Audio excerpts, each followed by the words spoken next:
Assalamualaikum warahmatullahi wabarakatuh. Izin Pak Ganjar calon presiden ini, jadi saya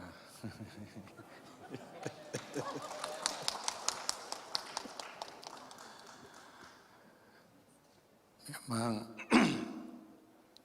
pertama saya antusias sekali Pak pimpinan BRIN untuk hadir sharing pengalaman di sini.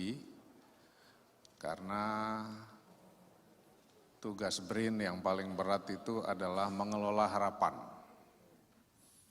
Jangan sampai nanti semua urusan Republik ini seakan-akan BRIN punya solusinya. Jadi managing expectation itu adalah tugas paling utama sehingga nanti bisa kami terjemahkan dalam berida di daerah-daerah. Coba bayangkan kalau hal-hal harus diriset, memang orang BRIN bisa apa? Itu pertanyaannya.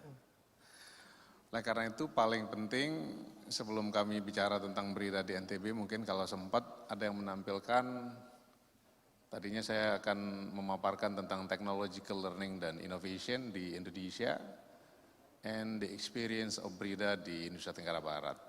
Tapi mungkin nggak bisa semuanya, karena menurut saya, next slide-nya mungkin, nah ini yang penting.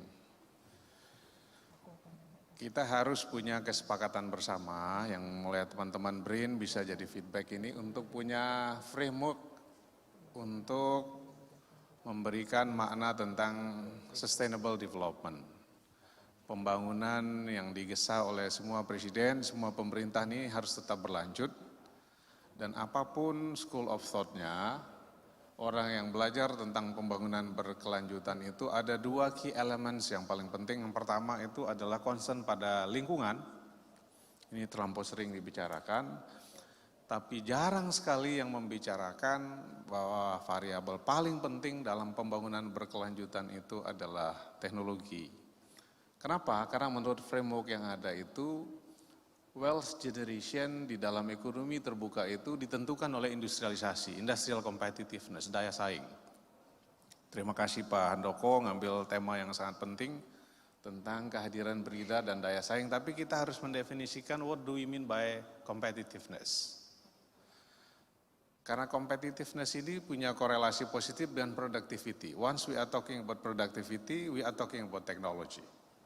Jadi technological capability atau kemampuan berteknologi adalah yang selama ini absen dari diskusi kita.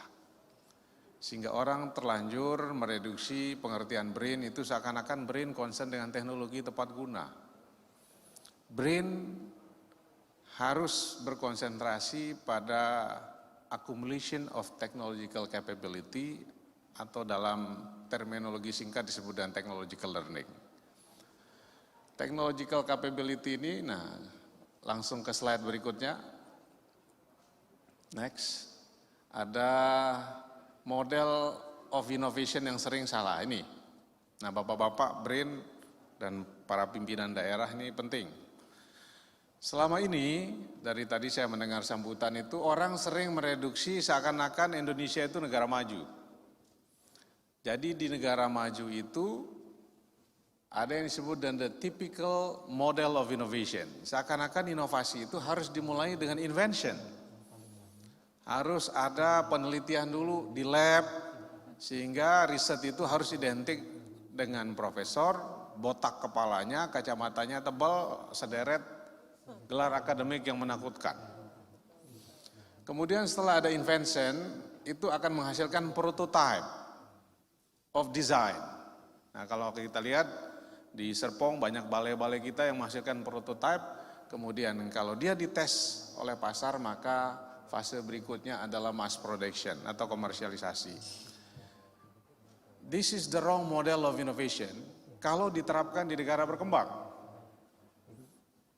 Jadi setiap elit politik kita kalau bicara tentang pembangunan teknologi selalu ambil kontribusi keuangan negara kita atau proporsinya pada R&D. Ternyata menurut teorinya technological learning atau the accumulation of technological capability itu not only research and development. Ini typical developed country. Nah, kalau di negara berkembang ada yang disebut dengan learning by doing.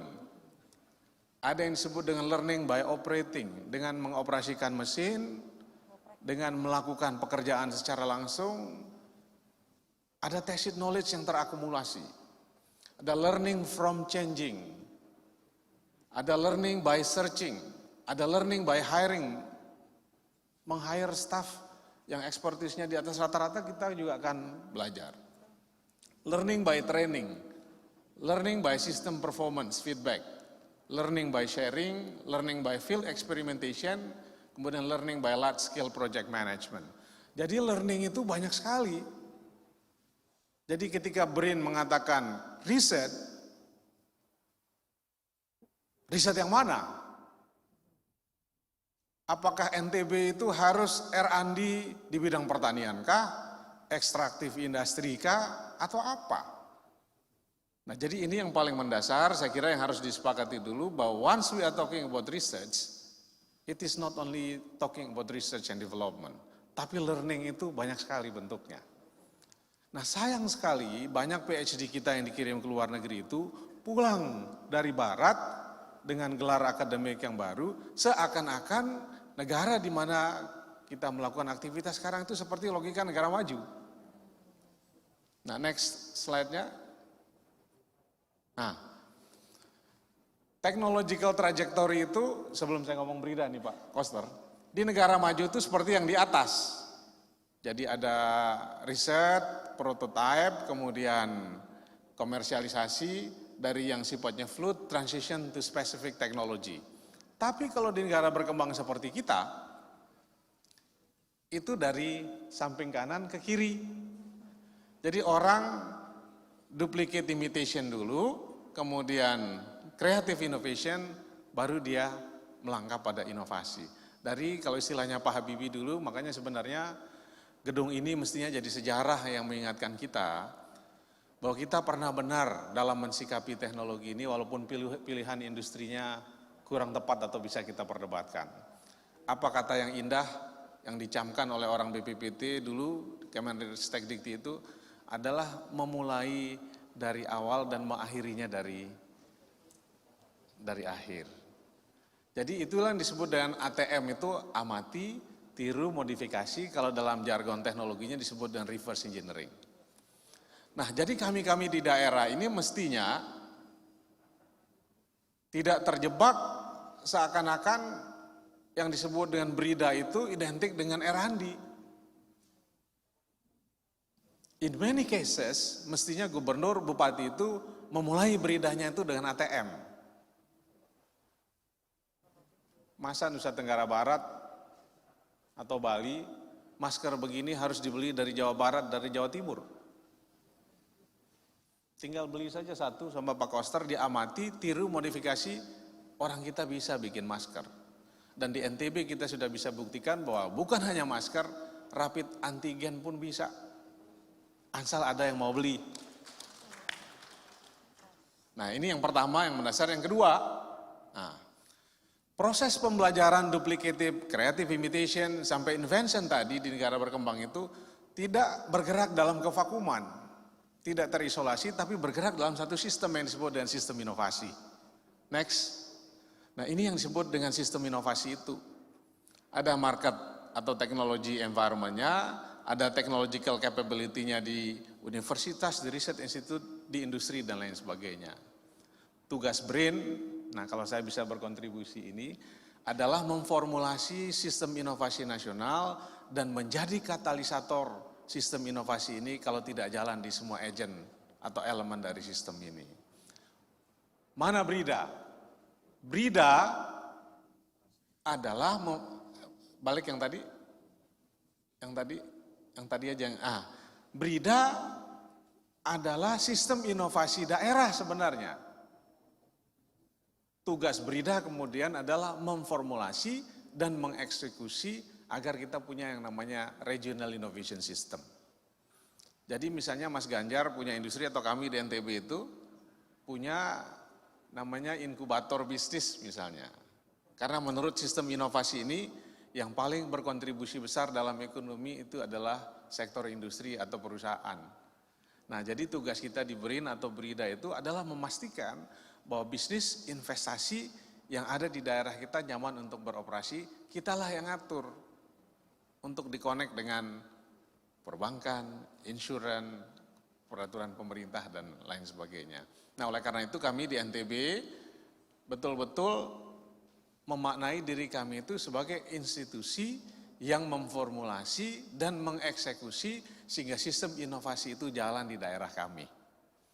Kemudian apa yang harus dilakukan? Karena menurut sistem inovasi ini, yang penting bukan universitas, bukan riset institusi, tapi adalah dunia usaha. Karena technological accumulation itu adanya di dunia usaha kalau kita berbicara tentang ATM atau reverse engineering tadi. Nah, pengalaman di NTB misalnya, contoh BRIDA kita sudah pakai BRIDA karena, BRIDA ini eselon 2 Pak. Kita punya 5 eselon 3, ada yang mengambil lead bank inovasi teknologi.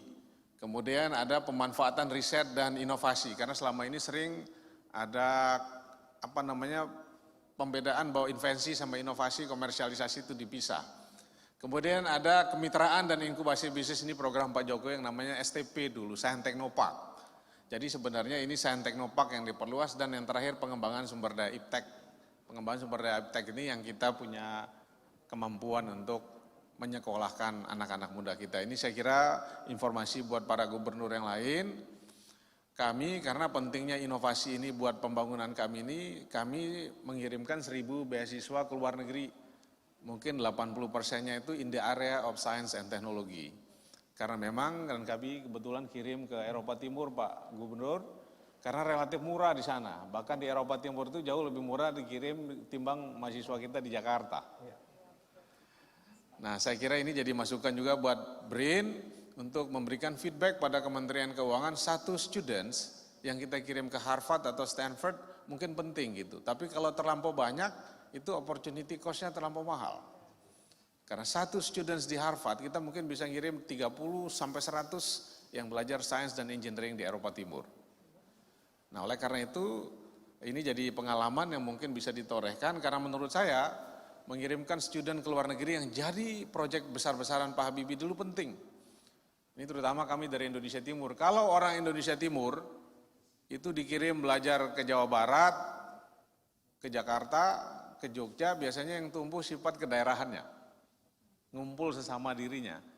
Orang Papua ngumpul dengan mahasiswa Papua. Tapi kalau dikirim ke luar negeri, biasanya kesukuan dan kedaerahan hilang, yang muncul adalah rasa kebangsaan. Nah, oleh karena itu, ini sekedar yang bisa kami share, dan sudah jalan, mungkin bisa disampaikan contoh-contoh produk yang sudah jalan di tempat kami misalnya. Ini mesin-mesin, coba bayangkan masa Indonesia Timur itu disuruh jual gabah misalnya. Kemudian ditukar dengan produk yang punya nilai tambah lebih tinggi dari Jawa Timur. Nah, oleh karena itu BPK, BPKP, kepolisian, jaksa harus diajak bicara.